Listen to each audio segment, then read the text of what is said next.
Alright guys, this is another quick video on the results from the diamond plate that we shot in the Battle of the Slugs test. So basically just a little after action report here. Yeah, like I'm gonna redo this video. I'm gonna redo it, and next time I'm gonna so for every different slug, I'm going to have a separate piece of metal and a separate pack of ribs. And I'm just going to shoot a full mag of each slug into it. I'm going to do it properly.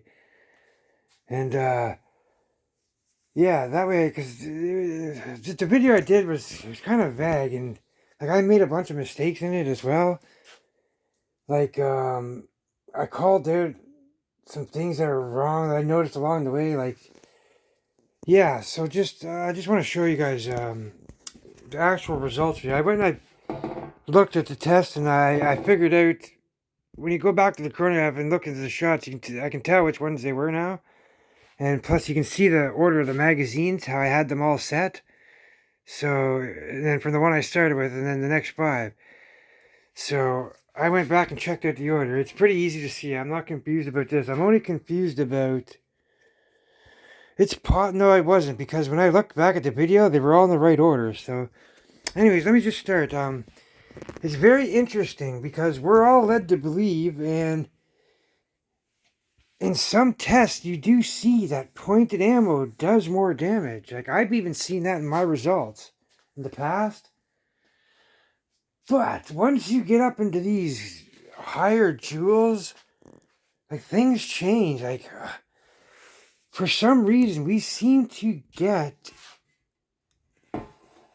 I don't know, I can't really say, like, personally, I'm calling it even, man. Like, I mean, this is a hard target too, right? On the soft targets, I think the pointed ones are going to do a lot better. Like, they should do it on every target, but the whole point of this, my rant here is, look, that's that sharp Z-Ram. It's the sharpest Z-Ram on the market. Let me see if I got one right over here handy laying around. Yes, there's one in here. Hold on, one in here. Yeah, this thing's 9.2 grams. It's one of the Z-Ram's newest ones.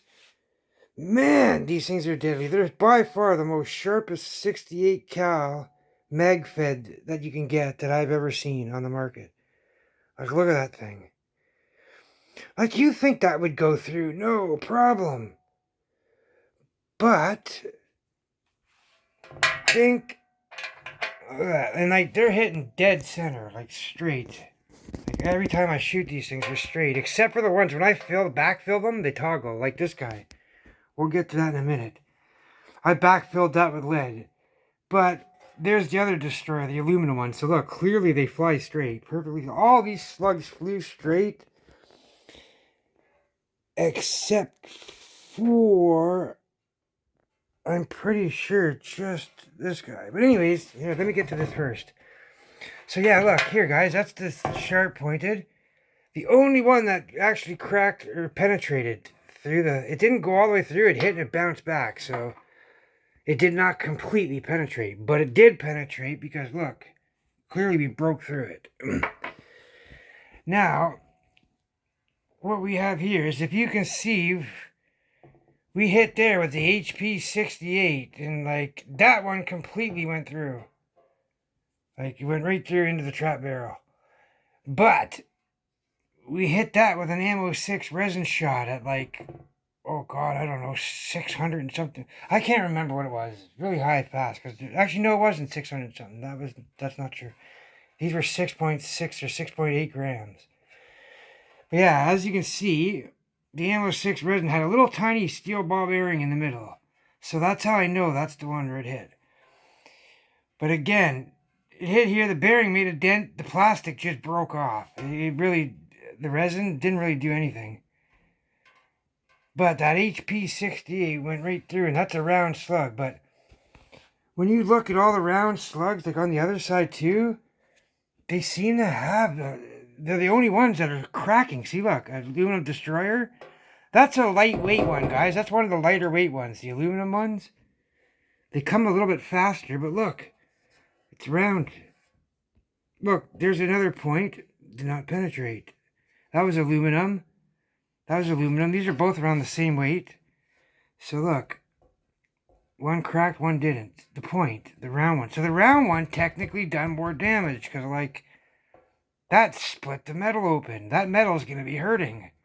Where that metal is just going to say, ouch. That piece is going to be like, fuck. Also, earlier I said this was a BK Kinetics, but when you go look back in the video, it wasn't. The BK Kinetics was right here because, look, it's a point, too. And just go look back in the video. When you shoot, you'll see the dent right here. And then when I load that heavy one in on the last by itself, that wasn't even there yet. So the DK, and then after the DK, I shot that one that toggled. You can see, look. It was one of these guys, but steel. But look. There's the evidence. Look at that. You can see the lines right in it, guys. See that? Whack. They line up perfectly. Anyways, so that's where that hit. It hit sideways. Let me see here. Every other shot flew straight. Now this 22 gram Z-Ram, it looks like when you tilt it, it went in like that. So I'm assuming that this one toggled too. That was the big, heavy, old 8 gram Z-Ram backfilled with lead. That's his V1s or Z1s. So I backfilled that with lead. So I screwed up the toggle on it. He had it balanced perfectly so they fly straight. But when I backfilled it lead, who gives a rats? I mean, I want a slug that toggles. I want a big, heavy, pill-shaped slug that toggles. That's gonna whack them sideways.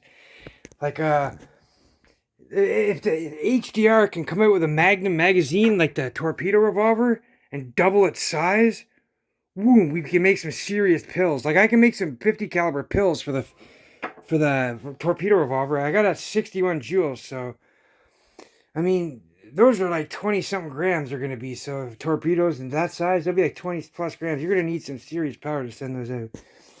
But yeah, guys. Anyways, let's take a look. Here's these bullets. That's the one I modified with the lead. And if you go look in all the ammo in the order I shoot them and call them, and you look at the order of all the 3 magazines I have lined up table, you should get the same result as I got. Like these are all, you can see me call them all out. I shoot the slugs first. They're all pretty much right in the middle. And then all the scattered ones out on the side, those are the round balls. But you can see the dent, so. There's the D's bullet. That's the lead. That's a heavy, so 13.5 grams. That's the steel Sharpie. Pretty much almost went through. Like another 10 joules, 5 joules or so. That probably would have pushed right through. We got the Ammo 6 resin. You can tell because there's a little tiny ball bearing that came out. And the resin hitting just probably in a million pieces. And then the HP 68. Like we already know, these things are just crazy. They match them. They're, I believe these are 6, 8, I can't remember, 687 bore, and 686 for the Grindberg Joules V2s. But, yeah. So, that ripped through. That was a round ball. Look at that. Like, not even these other pointed ammos are ripping through.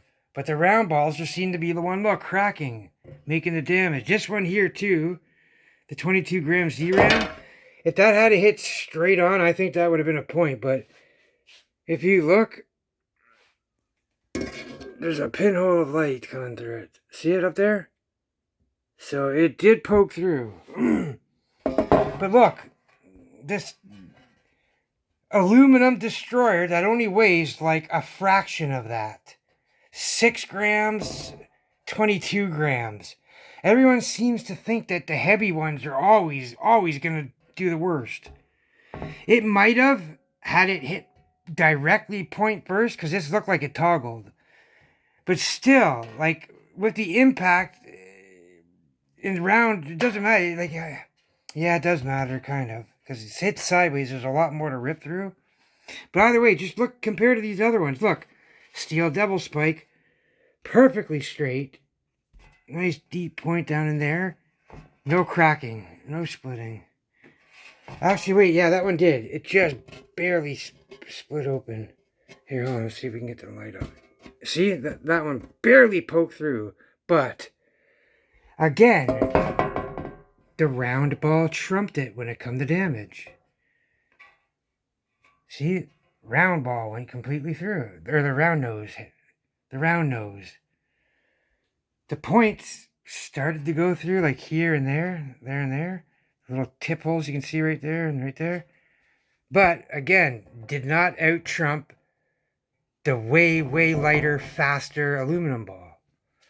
And that's what they say. When it comes to bullets, sharp, small tip bullets, it's speed that's going to go through your vest. You're going to get like 3,000 FPS go through with like a nice pointed tip.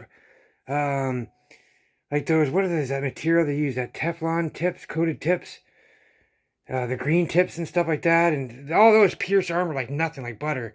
And then you try to penetrate with a shotgun, and not going. You'll break a whole shitload of ribs, black and blue your whole surface of your body, but it ain't going through your vest because it's just too slow and big.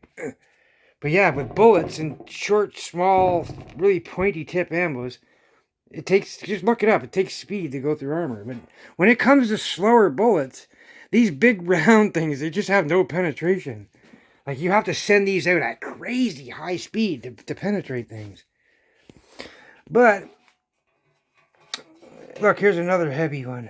This is the heaviest one I got. Hit sideways, even still, more surface to break through, but like I would not want to get hit by that. Good Lord, that would just be a whack from hell. Any of these, man, like, to be fair, all in all, man, like, plus, you can't really be fair, because a lot of these are all different jewels and stuff, too, so it's just, can never be accurate with a test like this. Yeah, let's look at the backs, guys. But just look, I can see. Like, look at the damage from the round balls. Like, the surface is wider, the dent is wider. In some cases, sticks out further. It's got more volume, like more deeper volume. The spout. Like, so all in all, the round ball has more rip damage holes. So, like, we got an HP 68 blue right through there, but it kind of shared, but not really, because look, all the impact was right there. Like, those HP 68s, we already know those things are crazy. They always get good numbers. And they're discontinued. That steel Z-Ram just trumped everything. And then the plastic nylon HP 68 for the round balls trumped everything. All in all, man, you can't really call this because of the speeds. If I had a more stable marker, like I have that power plenum on there, and I have a couple of them. They're all drilled differently, but the ones that are over drilled, the one I have, I've backfilled one. And there's one too, I don't know which one. It's like, it could be the fluctuating one. It looks like it is, I don't know. And then there's another one that's pretty stable. The other two are pretty stable. And then there's one I completely sealed off, so I made it back to stock again. I just backfilled it with resin. So there's no big air chamber in it anymore. But yeah, guys, there you have it, man. Like, see, that's for the little tiny bearing hit in the resin. That ammo 6 gram. So there you have it, guys. It's not always the heavy ones that do the most damage. I mean, you're sharing the jewels, man. When it comes down to it, your power is, what kind of power are you using? I'm not concerned about the ammo, man. Like, if you could find a round enough rock and shoot it out with enough power, you're gonna do some damage with it. A gumball. I mean, if you can stuff a jujube in that barrel at 40, 60 joules, you're gonna really do some damage with that piece of candy. Yeah, I don't know what else to say, guys. The results are right here. I'm calling it pretty much even. Like, the two most damaging slugs was a sharp one and a round one, so. And then when you look at the overall damage, the round shaped slugs have the deeper impact, a wider dent. So, but on a soft surface, that's different. Those points are really going to matter on soft, ripping through the skin a lot easier. I don't know, man. I got some photos of the ribs and stuff too. Like, it just shattered right through those bones and the plasticing. But anyways, guys, I just wanted to give you a quick look at this. Again, that's the Destroyer. The BK Kinetics. I can't believe, like, that home defense resin slug shattered in pieces right up here.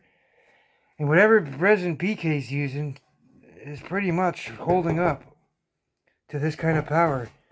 That BK Kinetics one, we shot that out at, like, I can't remember, it was around 90 joules or so. It was still intact. It just flattened the point out and it just put like a crack line fracture in it. That was it. Shocked the shit out of me. I thought it was going to do exactly what this one did and just shatter in pieces. And then the steel bearing would continue and make the little dent. But absolutely just blew my mind. Even the sealing wax, the MO6 wax slug, that 13 grammer I took. Like here. Look, here's one of the BKs. Here's the two BKs I shot. There's an ammo 6 one. Look, just absolutely destroyed. There's the other piece of it. Another. No, that's a different one. So there's the lead bearing. And then here's another one. It's still kind of intact, but it cracked. That lead bearing hit and it flattened out and it pretty much just split this in half. And then, yeah, here are the VKs. You can see it's just a little wee fracture. Oh, come on, stupid camera. And there's another one just kind of shattered on the inside a little bit. Yeah, it took the point right off. But yeah, man, like, crazy, guys. I'm going to properly redo this test, but look, there's the steel spikes. Yeah, BK Kinetics. Every one of them flew straight, except for the heavy ones that I threw off balance. Daniel from ZRAM, he balances them and they all fly straight. The only ones I ever had problems with that were toggling, and I showed it, they looked like houses when they were hitting sideways going through the targets. They were shooting them through this same diamond plate, making clean holes, and some of them were just looked like houses because they were hitting side. But that was the V1 50s. His V2s actually flew really straight, so he did a good job fixing them. Yep, again, the round balls, or the round slugs, sharp slug, both around the same weight. See what I mean, guys? Like, that to me would hurt more than that would. I don't know, because skins react different to the point. So it's hard to say, but I'm calling it pretty much even, guys. Set your joules properly. That's what matters. The ammo doesn't. And make sure your gun's reliable. Y'all stay safe, guys. Take care. Have fun as always.